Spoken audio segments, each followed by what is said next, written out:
Halo, apa kabar semua? Senang sekali saya Rini Ayu Ningtyas dapat menjumpai Anda kembali dalam program kesayangan kita, Dokterku.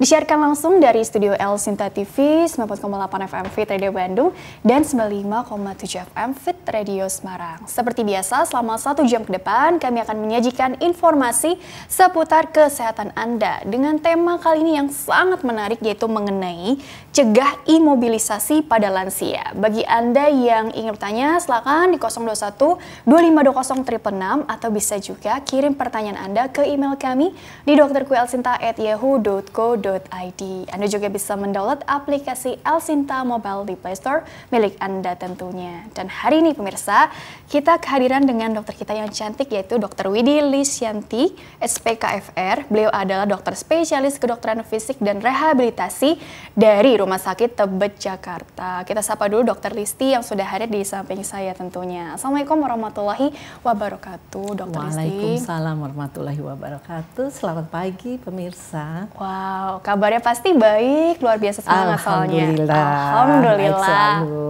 Alhamdulillah. Oke, aku senang deh ketemu Dr. Listi ya hari ini, soalnya mau menggali ilmu, bertanya-tanya secara mendalam lah ya, kurang lebih nanti ke depannya seputar imobilisasi pada lansia gitu ya. Ya ini sayangnya bahasnya seputar geriatri aja ya, padahal kan imobilisasi kan bisa dialami oleh siapa aja. Mungkin lebih terfokus ya dok ya. Kita fokuskan di situ ya. Imobilisasi sih pengertiannya apa sih dok? Karena kan apa jadi nggak bisa bergerak atau nggak bisa jalan, atau mungkin pasien kiraban terlalu lama, atau mungkin dengan kondisi-kondisi yang seperti apa sih yang dimaksud di sini, Dokter Listi? Silakan. Baiklah, secara ini ya kita lihat ya lansia usia lanjut. Menurut WHO itu batas usia di atas 65 ke atas. Nah, secara tidak langsung atau tidak sadar bahwa mereka banyak ternyata yang mengalami imobilisasi ya. Imobilisasi ini pemahamannya adalah suatu keadaan yang tidak bergerak, tidak beraktivitas atau tirah baling lama selama 3 hari lebih. 3 hari lebih. Ya, jadi tirah baling lama tuh maksudnya itu dia tidak duduk, dia hanya tiduran saja. Bahkan untuk miring kiri kanan itu butuh dibantu. Jadi bahkan ada juga yang tidur selalu dalam posisi yang sama dalam sehari, bahkan kepala selalu nengok ke satu sisi. Nah, untuk menggerakkan harus dibantu dengan oleh orang lain. Mengapa sih kita harus mencegah nih imobilisasi ini? Karena kan begini ya dok, ada yang kan memang sudah sulit nih kondisinya, mau bergerak aja tadi mesti maaf dibantu. Jadi kan caregivernya perlu yang lebih telaten, lebih aware, paham tujuannya ini apa sih mencegah imobilisasi itu sendiri. Ya, jadi istilahnya jangan sampai sudah imobilisasi baru kita kerepotan untuk menangani ya. Betul tuh dok. Jadi ini sebelumnya langkah-langkahnya istilahnya kita cegah. Jangan sampai dia tiduran lama, tidak bisa apa-apa. Nah, oleh karena itu kita harus tahu juga ya penyebab imobilisasi itu sendiri ya. Nah, biasanya imobilisasi itu terjadi karena pasien itu baru keluar rawat inap. Rawat inap. Dari rumah sakit dia sudah bisa duduk, sudah bisa makan sendiri. Tapi kenapa pas pulang tidak bisa apa-apa gitu ya. Nah, seperti itulah yang harus kita cegah. Nah, selain itu juga faktor risiko yang paling besar adalah jatuh pada orang tua ya, pada lansia ya. Takut patah Jadi, tulang dong. Nah itu jatuh saja yang tidak kenapa-napa, banyak sekali mereka trauma. Akhirnya enggak, saya nggak mau apa-apa, saya nggak mau ngapa-ngapain. Duduk aja mau ke sana, panggil orang untuk saya mau itu, ambil tisu, saya mau ini gitu ya. Jadi benar-benar dia menjaga dirinya tidak bergerak karena jatuh. Membatasi gerakan. Ya. Apalagi ada rasa sakit dan ada yang patah karena jatuh, terus dirawat, ada operasi. Makin kekhawatirannya tingkat tinggi itu biasanya pada lansia. Karena tadi kan trauma ya, artinya lukanya ini secara emosional ya bisa dibilang ya. Tadi khawatir terulang lagi jatuhnya, terus merasakan proses pengobatannya, recovery-nya butuh waktu. Jadi aduh sebisa mungkin justru membatasi geraknya. Tapi itu justru yang malah terlalu pasif, bagaimana juga itu dampaknya itu dokter? Kalau tidak terlalu banyak bergerak juga. Iya, kalau tidak bergerak lama tentunya efeknya macam-macam ya. Jadi misalnya ke muskuloskeletal kita bilang ya, ke otot dan sendi itu aja jadi kaku. Muncul sakit lagi karena kaku. Terus jadi lemes. Ototnya jadi kecil, makin lemes lagi. Seperti itu. Dan jangan lupa Mbak. Apa? Jadi bukan hanya dari pasiennya, tapi butuh dari keluarganya. Ya. Jadi keluarganya itu juga khawatir menghadapi lansia ini, jadinya udah jangan saya suapin aja, jangan saya ambilin aja, tunggu di sini aja, semua udah beres dan ngapa-ngapain gitu. Tapi sebenarnya maksudnya sih baik sih ya, karena kan maksudnya baik sekali. Terus juga nggak mau mungkin kakek nenek atau orang tuanya jadi tambah ada masalah lagi gitu ya. Benar, tapi tetap memang perlu ada dilihat-lihat juga ya, jangan terlalu berlebihan juga ya, karena nanti malah jadi bisa aja kan malah manja juga, bisa juga ya. Jadi ada beberapa kasus ya dok ya. Tidak tadi, semua sih. Tidak semua ya. Bapakku juga usianya 60-an tapi masih seger bugar. Ibu aku banget, juga banyak yang masih bekerja. Jadi kan nantinya kan perlu dibedakan ya, ada yang memang masih mandiri aktif banget dengan yang memang tadi maaf sudah bergantung dengan caregiver gitu ya. Betul, ini kan yang menjadi masalah berarti yang perlu perhatian khusus nih tadi, yang mencegah imobilisasi khususnya pada yang tadi bergantung atau ada riwayat-riwayat penyakit kronik lainnya juga kali ya dok ya, yang dimaksud di sini. Karena memang kenapa sih kita perlu sekali membahas ini gitu? Ini kan rehab medik nih dok wilayahnya. Memang kalau untuk penyakit khususnya kan ditangani oleh dokternya langsung. Nah untuk rehab medik sendiri tujuannya memang untuk menguatkan fungsi-fungsi yang masih ada, dan artinya bagaimana dok mempertahankan prinsipnya seperti apa? Jadi gini, kalau di rumah sakit itu penanganannya kan secara holistik ya. Holistik. Ya. Jadi mencegah si pasien itu pas datang, kita harus tahu riwayat sebelum datang dia bisa apa. Betul. Oh masih ngapa-ngapain kok, ini sekarang tiduran gitu ya. Nah kita jangan sampai kehilangan kemampuan yang sudah ada pada waktu masuk. Ya istilahnya jadinya itu terlena dengan sakitnya, memang sakit ya kalau lagi sakit ya. Tapi membuat dia kembali lagi ke aktivitas semula, kemudian sehingga dari bagian rehab medik ini meningkatkan lagi kemampuannya, sehingga kualitas hidupnya menjadi lebih baik. Bahkan ya paling tidak sebelum masuk rumah sakit dia bisa seperti itu.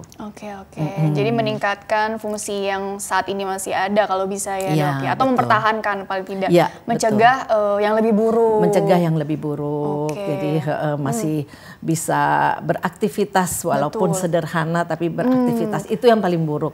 Harapannya kan masih terus ya berjalan dengan baik ya. Amin ya Allah. Jadi dengan latihan-latihan, misalnya hal-hal simpel seperti tadi makan sendiri gitu ya dok ya, atau mungkin tadi posisi tidur yang katakanlah harus kalau yang memang belum bisa olahraga begitu ya, paling nggak ada pergantian posisi gitu ya dok ya. Jadi memang ada latihan-latihan yang memang perlu dilakukan secara rutin, setiap hari dilatih terus, dan juga ada yang bolak-balik ke rumah sakit juga kan ya dok ya. Jadi prinsipnya seperti apa sih kan tadi holistik tuh. Jadi prinsipnya seperti ini.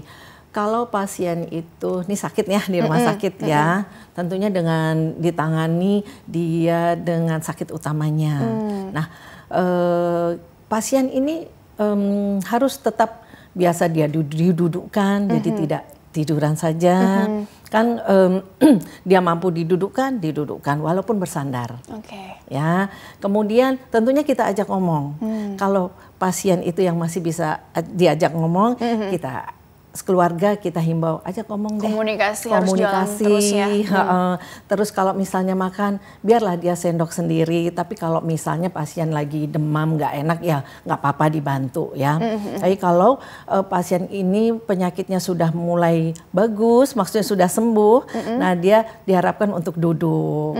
ya kan, otot-otot punggungnya mulai bisa enak lagi, jadi dia bisa duduk tegak, terus kemudian diajak berdiri, sehingga dicoba untuk jalan di sekitar tempat tidur itu bisa.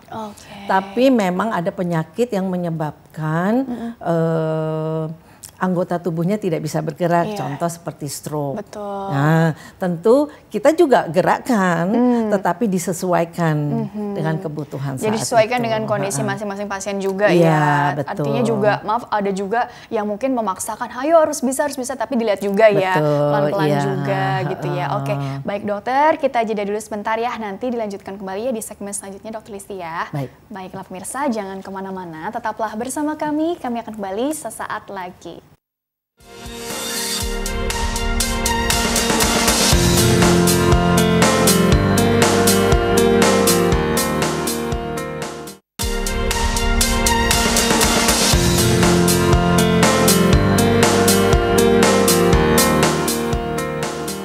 Ya pemirsa, terima kasih Anda masih bersama kami di program Dokterku, masih membahas mengenai cegah imobilisasi pada lansia bersama dengan Dr. Widi Listianti SPKFR, dokter spesialis kedokteran fisik dan rehabilitasi dari Rumah Sakit Tebet Jakarta. Dan Dr. Listi dilanjutkan kembali ya dok ya.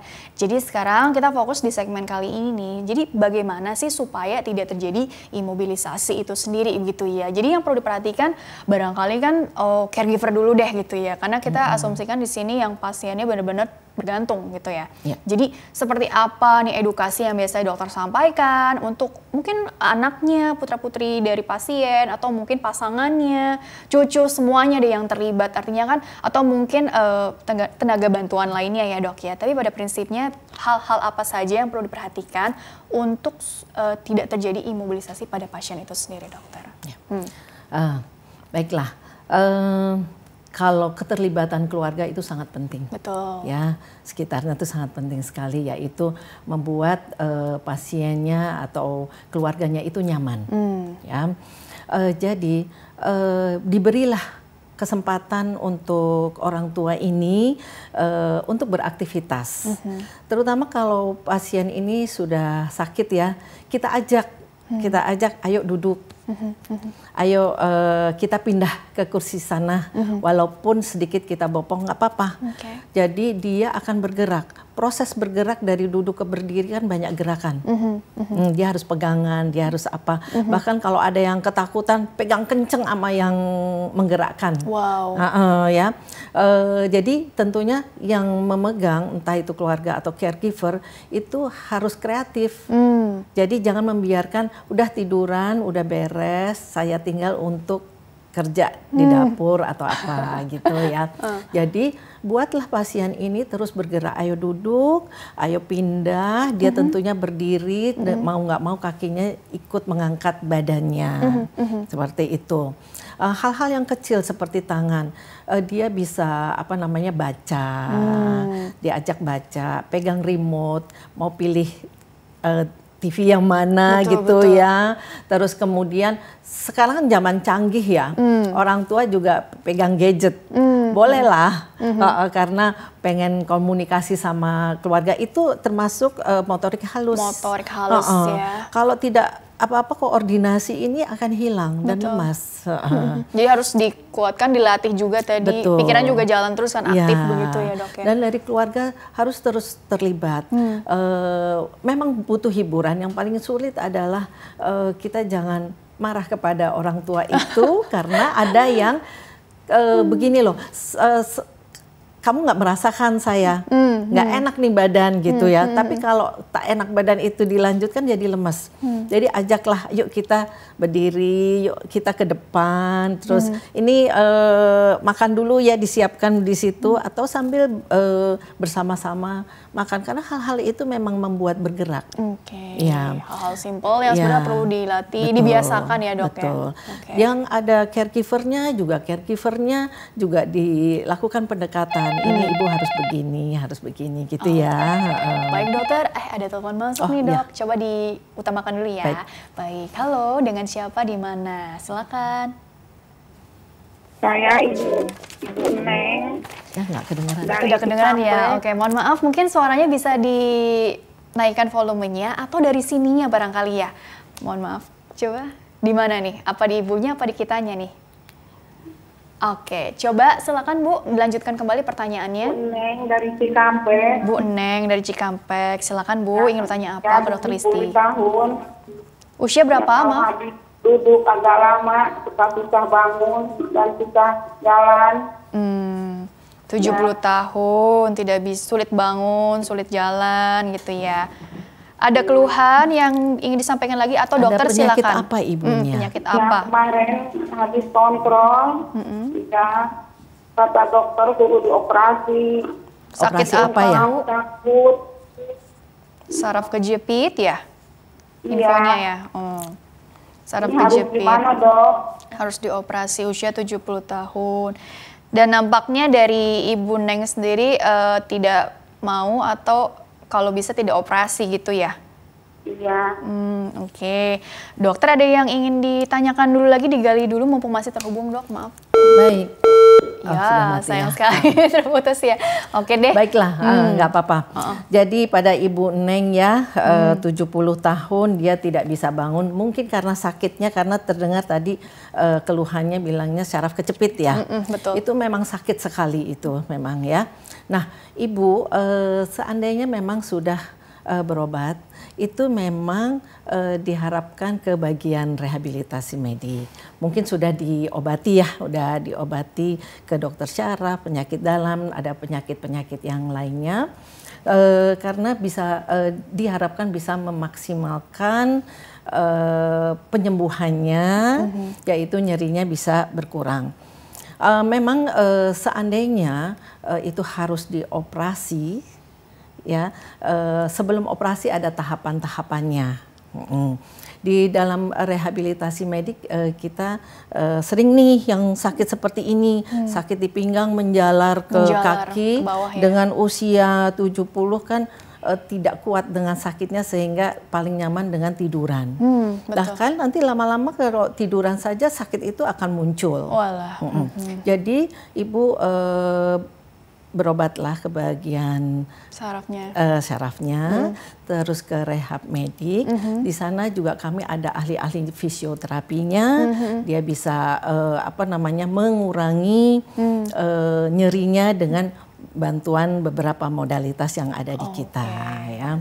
Jadi ibunya jadi nggak takut. Nanti diajarkan kalau duduk yang nyaman seperti ini, bahkan dilindungi sama korset supaya tidak nyeri, sehingga ibunya bisa berdiri di rumah, bisa melakukan aktivitas sederhana. Oke, seperti itu ya. Nah, mungkin ini rasa takut tuh adalah hal yang wajar ya, karena kan kalau harus operasi nanti tindakan setelah itu perawatannya dan aktivitasnya bagaimana begitu ya. Makanya tadi ada baiknya tadi ke spesialis sarafnya lagi, dan untuk bagian rehab mediknya tadi kan ada solusinya banyak sekali begitu ya. Jadi ada perawatannya juga pasca tindakan operasi itu sendiri begitu ya, Dok. Untuk karena kan kadang-kadang rasa takut itu karena kita tidak tahu, tidak dapat gambaran bayangannya ke depan seperti apa. Begitu nah, ya, seperti Dok, ya? ini kan mencegah ya, supaya ibu mencegah berbaring lama. Ayo berobat.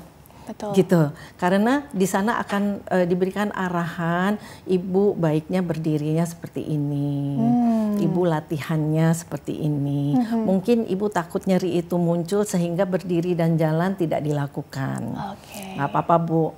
Dicoba dulu dengan berjalan, mungkin ada alat bantu tongkat di rumah sehingga mengurangi beban nyeri di salah satu sisi ekstremitas ya. Jadi ibu bisa beraktivitas lagi ya. Nah, ini mungkin yang jadi pertanyaan juga, Dok, bagi kebanyakan orang, alat bantu itu sendiri sebenarnya digunakan saat memang treatment itu aja gitu ya, atau kan apa samanya saya bergantung dengan alat bantu ini. Kan ada yang memang nanti saya jadi begitulah mindsetnya macam-macam gitu ya. Jadi bagaimana biasanya dokter untuk berusaha menenangkan pasien dan juga caregivernya, keluarga pasien secara umum yang nantinya akan menghadapi si pasien ini sehari-hari baik secara emosionalnya ataupun untuk lainnya ya, Dok ya. Jadi memang kalau bisa lansia itu, saya jangan pakai tongkat, kayaknya kok tua banget ya. Gitu ya. Ada persepsi seperti itu kan. Tapi kalau ada sakit seperti ini dibantu dengan alat bantu tongkat atau walker sehingga nyaman dan kemungkinan untuk jatuh itu kan sedikit, pakai saja. Seandainya nyerinya sudah hilang, kita bisa lepaskan itu. Dan latihan tanpa disadari adalah latihan sering-sering berdiri dan jalan di rumah. Jadi kita tahu kemampuan kita di mana, ya. Oh ini ternyata nggak apa-apa saya berdiri. Oh nggak apa-apa saya ternyata ke ruangan tamu, ke dapur, nggak apa-apa. Diukur ya. Jadi, jadi pede. Oh ya nggak apa-apa. Pede, betul, Ya benar. Jadi saya udah lumayan nih sembuh, sehingga hal yang mengurangi sakit itu bisa pergi untuk berobat kan, lebih ringan kan. Betul, betul. Biasanya memang pada pasien lansia kalau udah sakit malah menunda berobat karena badan saya nggak enak untuk perjalanan. Gitu. Atau ada kendala lain nggak dok?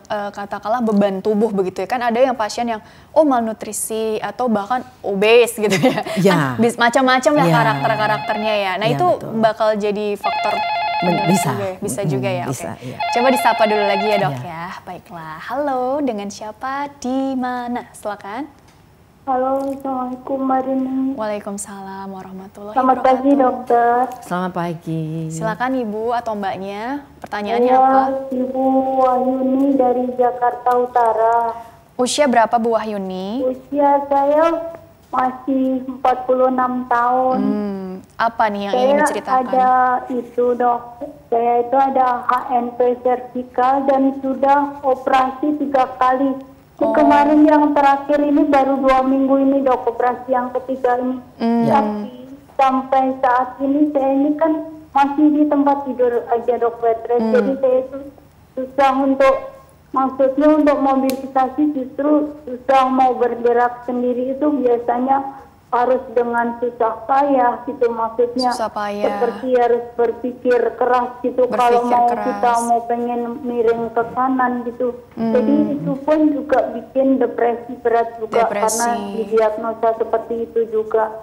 Terus setelah operasi ini kan memang fisioterapi dari operasi pertama, operasi kedua itu fisioterapi itu nggak pernah putus dok. Tapi sepertinya walaupun ada progres itu lama banget dok. Jadi kaki kiri saya pokoknya yang bagian kiri itu digerakkan itu seperti lemah gitu dok. Sekarang menjalar yang ke sebelah kanan itu seperti nyeri ditusuk-tusuk, jadi seperti memberat ya gitu. Gimana ya dok? Apa saya harus karena saya sebenarnya juga lelah banget dok, bolak-balik ke rumah sakit seminggu itu 3 kali gitu dok. Solusinya seperti apa ya dok? Ya, maaf boleh saya tanya, ibu di rumah tinggal dengan siapa, sendiri atau ada yang menemani? Saya hanya dengan suami saya kerja dari pagi itu pulang malam, jadi anak saya tinggal sama kakak, jadi saya hari-hari sendiri dok. Sehari-hari sendiri, baik. Aktivitas di tempat tidur saya itu saya sambil ngaji anak-anak itu dok, tapi hanya saya lakukan di tempat tidur. Jadi tidak banyak bergerak gitu dok. Baik. Dari dokternya ibu sudah dianjurkan untuk bergerak lagi ya Bu ya? Yang mau operasi. Tapi memang masih kesulitan banget dok. Bahkan kalau misalnya dibelajarin, misalnya dari kursi roda itu dipindahkan untuk ke tempat tidur mau fisioterapi. Itu dipegang, dibantu berdiri pun begitu sakit leher sama sakit kepala sampai muntah, akhirnya sering sampai pingsan, terjadi seperti itu dok. Jadi masih memaksakan banget gitu dok. Ya. Baik. Memang seperti ini yang sulit ya, tapi nggak apa-apa Ibu. Kita berusaha dan Ibu kegiatannya mengajar ya tadi ya? Iya, mengajar mengaji anak-anak ya, alhamdulillah. Di rumah Ibu apa kesempatan misalnya untuk miring ke kiri ke kanan Ibu bisa lakukan sendiri ya? Bisa lakukan tapi sangat memaksa banget gitu dok. Jadi memang karena sering luka di bagian belakang, jadi saya usahakan supaya saya nggak sampai terjadi luka terus. Sering luka tuh dok. Ya. Nah, Ibu gini, kan Ibu seharian tidak ada yang membantu. Ya, pada waktu ada bapak diusahakan Ibu miring kiri dan miring kanan, ya jadi lukanya itu tidak tertindih, ya. Terus kemudian Ibu berusaha mungkin semaksimal mungkin apa yang ada di untuk kekuatan tangan misalnya, bisa ada pegangan untuk membawa badannya untuk miring ke kanan dan ke kiri. ya. Kemudian itu nanti kalau ibu walaupun sakit ya tadi katanya, susah ibu harus terus berusaha ya Bu ya. Tapi hati-hati. Kalau gerak itu kepalanya itu yang seperti ini Dok. Kalau kadang-kadang kaget gitu, gerakan ekstrim gitu langsung muntah gitu Dok. Seperti itu terus-terusan. Muntah gitu, terus tadi pingsan tadi juga ya. Ya. Jadi bisa jadi muntah karena kan tirah baring lama. Jadi dia melawan gravitasi langsung itu mual itu muncul dan muntah. Jadi tahapan itu harus berusaha untuk duduk. Ya, jadi dicoba-coba pelan-pelan, miring dulu sudah nyaman, dibantu untuk duduk, mau tidak mau. Ya, jadi selama Bapak di rumah itu atau ada orang yang datang, ibu coba minta bantu miring, kemudian duduk di pinggir tempat tidur. Memang sih harus atur nafas dan keadaan itu yang mual lama-lama akan hilang. Tapi memang awalnya dia akan muntah. Begitu muntah tidurkan lagi, bersandar bantalnya ditumpuk sehingga setengah duduk ada. Jadi tahapan itu harus. Ya, Bu Wahyuni, ini masih terhubung ya. Ada lagi yang ingin ditanyakan setelah mendengar tanggapan dari Dokter Listi? Ini ada satu lagi, untuk misalnya obat untuk ngurangi nyeri itu kadang-kadang seperti kebal gitu Dok. Jadi 1 sampai 2 jam itu ternyata nyeri itu tidak berkurang. Jadi harus gimana Dok? Ibu tentunya diberikan oleh dokter pasca operasi, biasanya diberikan obat nyeri ya. Itu obat nggak apa-apa, ibu minum, tapi memang itu dia ibu harus makan, harus diisi dulu. Nutrisi tadi ya. Betul, sehingga ibu lebih kuat dan lambung lebih nyaman ya untuk minum obat nyeri itu. Terima kasih banyak Dokter. Ibu cepat sembuh. Amin ya Allah. Mudah-mudahan bisa beraktivitas kembali ya Bu ya. Amin ya Allah. Terima kasih Mbak Rini. Iya, makasih ya Bu ya. Insya Allah cepat enakan ya Bu ya. Amin ya Allah. Amin. Oke dokter, dilanjutkan kembali ya Dok ya. Jadi wah, ini belajar dari kasus Bu Wahyuni aja banyak sekali hikmah yang bisa kita petik ya untuk kita semua ya pelajarannya. Tapi pada intinya tadi jangan lupa juga makannya, juga status gizinya diperhatikan. Balik lagi ke pertanyaan aku yang sebelumnya juga ya Dok ya. Kadang-kadang kan memang ada yang terlalu kurus, ada yang memang over gitu ya. Jadi untuk mungkin mengangkat tubuhnya itu agak sulit, atau sebaliknya tadi ada efek mual, efek tirah baring terlalu lama, dan macam-macam tergantung kondisi pasien ya. Jadi ini memang pelajaran juga ya Dok ya. Ada yang memang pasien tuh nggak berani minta tolong gitu ya, karena nggak mau menyusahkan juga. Kan ada juga karakter yang seperti itu ya. Jadi kalau untuk yang seperti itu, tanggapan dari dokter seperti apa ya, supaya ini sama-sama paham nih. Jadi komunikasi jalan terus antara caregiver, orang-orang sekitarnya lah yang bisa dimintai bantuan gitu Dok. Memang hal ini kita butuh bantuan dari orang lain untuk awalnya, ya. Paling sering sekarang memang orang tua tinggal sendiri, anak-anak bekerja sibuk di luar, yang ada malah dititipkan anak kecil-kecil mungkin ya. Ngomong cucu dong, MC. Kemudian untuk keluarga dengan kondisi ada keluarga lansia dengan sakit seperti ini. Untuk awalnya diharapkan ada orang selalu di sekitarnya, karena sangat membantu untuk membantu ambil makan. Dia terlalu kurus, dia kan butuh nutrisi dengan baik. Nah, yang masakin, yang menyiapkan itu tidak ada. Gimana untuk mencapai itu? Atau pengawas minum obat gitu betul, ya. Betul. Nah, mau tidak mau kalau ada orang kan bisa dibantu untuk duduk. Untuk minum, kondisi mual segalanya bisa teratasi. Emosi juga hati terhibur, dia lebih senang. Ada yang kita interaksi ya. Terus apalagi kalau anak-anaknya yang menunggu ya. Betul. Bisa jadi anaknya kalau memang sibuk atau tidak satu daerah tentu ada caregivernya. Atau sebenarnya sih penting. Walaupun katakanlah sulit bergerak, jangan lupa juga tadi makanan jiwanya gitu. Tadi bagus tuh. Aktivitasnya mengajar, mengaji. Intinya yang bisa membuat tetap happy ya, begitu happy. Ya Dok ya. Itu kita butuh teman. Nah betul. itu, jadi orang tua biasanya fisiknya itu penyakitnya tidak terlalu berat, tapi yang memperberat adalah emosinya. Tidak ada teman, jadi sedih kayak ibu tadi, depresi ya, sepi, nggak ada yang nolong, mungkin habis muntah yang bersihin langsung siapa gitu kan. Jadi sebelum terjadi itu memang kita persiapan butuh orang lain, membantu duduk, membantu berpindah, seperti itu ya. Mungkin nanti bisa dikomunikasikan lagi, butuh bantuan dari keluarga, kakak, atau mungkin ya siapapun lah yang bisa dimintain tolong gitu ya. Baiklah dokter, kita sekarang masuk ke pertanyaan dari email dulu ya. Ini ada satu pertanyaan menarik juga ini. Jadi bagi pemirsa yang ingin bertanya via email, silakan kirim saja pertanyaan ke email kami di dokterkuelsinta@yahoo.co.id. Format lengkapnya di bawah ini, nama, usia Anda atau usia pasien geriatrinya yang ditanyakan, serta tempat tinggalnya ya. Baik, ini pertanyaannya dari Yanti. Dokter, nenek saya ini umurnya 84 tahun, penderita diabetes mellitus sudah puluhan tahun. Puluhan tahun ya dok ya. Kakinya ini bengkak, sulit buat jalan, dan mau tanya, kalau sudah sulit bergerak begitu, olahraganya bagaimana dok bagusnya? Terima kasih. Nah ini mungkin kasusnya tadi serupa juga, yang satu HNP, yang satu mungkin kaki bengkak gitu ya. Terus juga tadi ada luka, perawatan luka juga termasuk juga nggak sih? Karena kan kalau lukanya nggak cepat sembuh menghambat infeksi juga kan? Iya, pergerakan juga kan, segala macam. Jadi ini tips-tips juga nih dokter yang perlu diperhatikan seperti apa? Ini Mbak Yanti ya? Yanti, iya. Mbak Yanti, selamat pagi. Dengan orang tua 84, itu udah sepuh sekali ya. Dengan diabetes, penderita diabetes sudah lama. Nah, olahraga yang dilakukan yang sederhana saja, dengan tiduran itu bisa angkat tangan. Tapi nggak bisa si ibu ini harus diberi contoh. Ayo ibu angkat tangannya, terus dihitung, misalnya menggenggam dihitung, ya, digerak-gerakkan, ya. Itu saja kalau yang biasa tiduran capek, baru 2 kali gerakan udah capek, terus udah nggak mau lagi.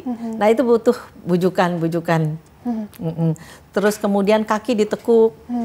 Luruskan lagi, ditekuk, luruskan lagi, seperti itu. Dan benar, kan hanya duduk saja atau tiduran ya. Pada waktu mau berdiri, ajaklah dirangkul berdiri walaupun berat.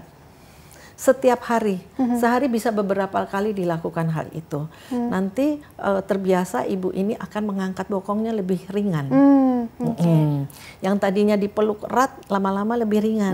Dan akhirnya bisa pakai walker. Perlu jadwal khusus nggak sih dok? Artinya, oh kalau untuk ini apa setiap pagi sekalian terkena sinar matahari juga. Atau mungkin nanti diulang lagi sore hari. Jadi supaya terbiasanya bagaimana dok jadwalnya sendiri? Jadi dok? di keluarga butuh buat jadwal, pagi-pagi keluar aja udah mendudukkan, berdiri, pindah kursi itu udah gerakan. Nanti berjemur itu jangan ditinggal ya, dijemur ajak ngobrol, terus dikasih contoh, itu kakinya coba gerakin, telapak kakinya, karena itu mengurangi bengkak juga. Ya, terus biasanya juga kering kan, ibunya dikasih lotion, dia gosok-gosok sendiri, gosok itu tuh membuat gerakan-gerakan sehingga lebih aktif lah ibu itu. Dan juga nanti pelindung kaki segala macam perlu diperhatikan ya. Oke, mungkin ditahan dulu sebentar ya dok ya. Baik. Untuk tips-tips lebih lanjutnya lagi setelah jeda ini dulu ya. Baiklah pemirsa, jangan kemana-mana, tetaplah bersama kami. Kami akan kembali setelah pesan-pesan berikut ini.